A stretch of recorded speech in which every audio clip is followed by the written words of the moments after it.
हास्यपूर्ण सास बहू का धोखा। कहानी का प्रारंभ। गांव के एक छोटे से घर में सास और बहू का रिश्ता हमेशा से बहुत ही गहरे और खास था। लेकिन इस रिश्ते में एक मजेदार ट्विस्ट था। दोनों का जोड़ी, जो घर के बाकी सभी लोगों को एक साथ मिलकर धोखा देती थी, वह सब कुछ इस घर में एक हास्यपूर्ण शो का रूप ले चुका था। उनका उद्देश्य हमेशा यह होता था कि किसी न किसी तरीके से वे बाकी लोगों को ऐसी स्थिति में डाल दें जिसमें वे खुद को ही बेवकूफ समझने लगें। और इस पूरे खेल का मजा सिर्फ सास और बहू ही समझती थीं। अगर आप अपनी माँ से प्यार करते हो और उनको हमेशा खुश देखना चाहते हो तो चैनल को सब्सक्राइब करो, लाइक करो, जय माता दी कमेंट करो। बहुत ही जल्द आपको खुशखबरी मिलेगी। प्लीज वीडियो को लास्ट तक जरूर देखें। अब आगे सुने। सास शारदा देवी। शारदा देवी एक तेजतर्रार और बेहद चालाक महिला थीं। उनका व्यक्तित्व घर के सभी लोगों में सर्वश्रेष्ठ माना जाता था, लेकिन जो लोग उन्हें नहीं जानते थे, वे कभी नहीं समझ सकते थे कि वह कितनी मजेदार और चालाक महिला हैं। उनकी आंखों में हमेशा एक हल्की सी शरारत की चमक होती थी और उनका हंसी मजाक करने का तरीका बिल्कुल अलग था। शारदा देवी ने खुद को घर की महारानी समझ लिया था और हर किसी को अपने तरीके से ही हुकूमत चलाने का पूरा अधिकार था। बहू नीता। नीता, शारदा देवी की बहू, एक प्यारी और सच्ची दिलवाली लड़की थी। उसकी मुस्कान में एक मासूमियत थी, लेकिन उसके भीतर भी एक बहुत बड़ी चतुराई छुपी हुई थी। नीता और शारदा देवी की समझ और तालमेल बहुत गहरा था। दोनों मिलकर घर के सभी लोगों के साथ ऐसी शरारतें करती कि लोग सोचते यह क्या हो गया, और बाद में वे दोनों हंसी में डूब जाते। घर के बाकी सदस्य। घर में शारदा देवी के अलावा उनके पति, 3 बच्चे और एक पड़ोसी थे। सभी की तरह वे भी इस जोड़ी के मजाक का शिकार बने रहते थे, लेकिन मजे की बात यह थी कि वे कभी भी सीधे तौर पर सास और बहू को नहीं पकड़ पाते थे। पहला धोखा, किचन में हलचल। एक दिन शारदा देवी और नीता किचन में थीं। शारदा देवी ने नीता से कहा, नीता, आज मैं तुमसे एक खेल खेलना चाहती हूँ। नीता चौंकी, क्या खेल? देखो, शारदा देवी ने मुस्कुराते हुए कहा, हम दोनों को किचन में कुछ अजीब सा करना है ताकि घर के बाकी लोग परेशान हों। नीता हंसते हुए बोली, यह तो बड़ा मजेदार होगा। क्या करना होगा? बस जब सब लोग खाने के लिए आएं, तो हम यह दिखाएंगे कि खाना जल गया है, और जब वे गुस्से में आएं, तो हम यह कह देंगे कि हमने जानबूझकर ऐसा किया ताकि सबका मूड हल्का रहे। शारदा देवी ने एक चालाकी से कहा। दोनों ने किचन में चुपके से काम शुरू किया। नीता ने पत्तियों के बीच छिपाकर एक कटोरी जलते हुए घी को रखा, जिससे ऐसा लगे कि खाना जल गया है। शारदा देवी ने ध्यान से उसे जला दिया और फिर पंखा लगा दिया ताकि सभी को गुस्से में देखकर मजा आए।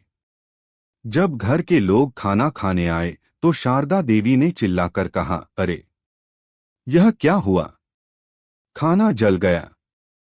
सभी लोग चौंके और देखा कि खाना सचमुच जल गया था। वे गुस्से में बोल पड़े, यह क्या हो रहा है? तुम दोनों ने ऐसा क्यों किया? लेकिन शारदा देवी और नीता बेमन से हाथ जोड़ते हुए बोली, हमने जानबूझकर किया ताकि सबका मूड हल्का हो जाए। हम नहीं चाहते थे कि सब गुस्से में हों। और फिर दोनों एक साथ हंस पड़ी। सभी लोग इस चुटकुले में उलझकर हंसी में ढल गए। वे जानते थे कि यह सास और बहू की कोई नई शरारत है, लेकिन फिर भी कोई कुछ नहीं कह सका। दूसरा धोखा, सोने का तरीका। एक और दिन शारदा देवी और नीता ने एक और शरारत सोच ली। इस बार उनका निशाना था घर का बड़ा बेटा अर्जुन। अर्जुन को हमेशा सास और बहू के मजाक पर हंसी आती थी, लेकिन आज उसे भी वे दोनों घेरने वाली थीं। शारदा देवी ने नीता से कहा, नीता, आज हम अर्जुन को ऐसा धोखा देंगे कि वह रात को अपनी आंखें खोलने से पहले ही परेशान हो जाएगा। नीता ने हंसी में कहा, क्या प्लान है? बस हम दोनों उसके कमरे में जाकर उसके तकिए में सूती कपड़े भर देंगे ताकि वह सोने में असहज महसूस करे। जब वह परेशान होगा तो हम उसे यह कहेंगे कि यह उसके अच्छे स्वप्न की शुरुआत है, शारदा देवी ने कहा और दोनों हंसी में पड़ गईं।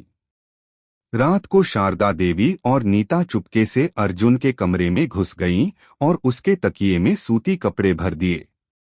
अर्जुन रात को सोने के बाद जागा और देखा कि उसे बुरे सपने आ रहे हैं। वह परेशान हो गया, लेकिन शारदा देवी और नीता का चेहरा देख वह समझ नहीं पाया कि यह क्या हो रहा है। अर्जुन ने चिढ़कर पूछा, माँ, यह क्या हो रहा है? मेरे तकिए में तो कुछ अजीब सा महसूस हो रहा है। शारदा देवी और नीता हंसते हुए बोली, यह तुम्हारे अच्छे सपनों की शुरुआत है। अब तुम अच्छा सोचोगे तो तुम्हें अच्छे सपने आएंगे। अर्जुन पहले तो गुस्से में था, लेकिन फिर उसकी हंसी छूट गई। वह समझ चुका था कि यह सास और बहू की शरारत है। तीसरा धोखा, घर के बाहर का धोखा। एक और दिन सास और बहू ने सोचा कि इस बार वे बाहर जाकर कुछ मजेदार करें। इस बार निशाना था घर का पड़ोसी रामलाल। रामलाल एक सीधा साधा आदमी था, लेकिन शारदा देवी और नीता ने सोचा कि वह भी अब उनकी शरारत का शिकार बने। शारदा देवी ने नीता से कहा, हम उसे इतना डराएंगे कि वह अपनी आंखों में शक को महसूस करेगा। नीता बोली, कैसे? हम उसके बगीचे में एक झूला डाल देंगे और उसे ऐसा महसूस होगा कि उसके बगीचे में कोई भूत प्रेत हैं। फिर हम रामलाल से कहेंगे कि यह उसकी आत्मा का कोई चमत्कार है, शारदा देवी ने मुस्कुराते हुए कहा। अगले दिन दोनों ने मिलकर रामलाल के बगीचे में एक झूला डाल दिया और रात में उसे हिलाने की कोशिश की। जब रामलाल बाहर आया तो देखा कि झूला अपने आप हिल रहा था। वह घबराया और शारदा देवी से पूछा, यह क्या हो रहा है? शारदा देवी ने बड़े आराम से कहा, यह तुम्हारी बगीचे की आत्मा का काम है रामलाल। वह सिर्फ तुम्हें डराने के लिए आता है। रामलाल बहुत डरा हुआ था, लेकिन बाद में उसने समझा कि यह सास और बहू का नया खेल था। समाप्ति। समय बीतता गया और शारदा देवी और नीता की शरारतें घर में एक लाजवाब मजाक का हिस्सा बन गईं। घर के सभी लोग समझ गए थे कि यह दोनों मिलकर सबका हंसी मजाक बना देती हैं, लेकिन उन्होंने कभी भी सीधे तौर पर इन दोनों को पकड़ने की कोशिश नहीं की, क्योंकि जब भी वे किसी को धोखा देती, सब बस हंसी में डूब जाते। सास और बहू का रिश्ता अब सिर्फ प्यार और हंसी का नहीं, बल्कि घर के हर सदस्य के चेहरे पर मुस्कान लाने वाले मजेदार पल भी बन चुका था। और इस तरह हास्यपूर्ण सास बहू का धोखा एक नए अंदाज में सबकी जिंदगी का हिस्सा बन गया। कैसी लगी आपको कहानी? प्लीज कमेंट करो, लाइक करो, सब्सक्राइब करो। धन्यवाद।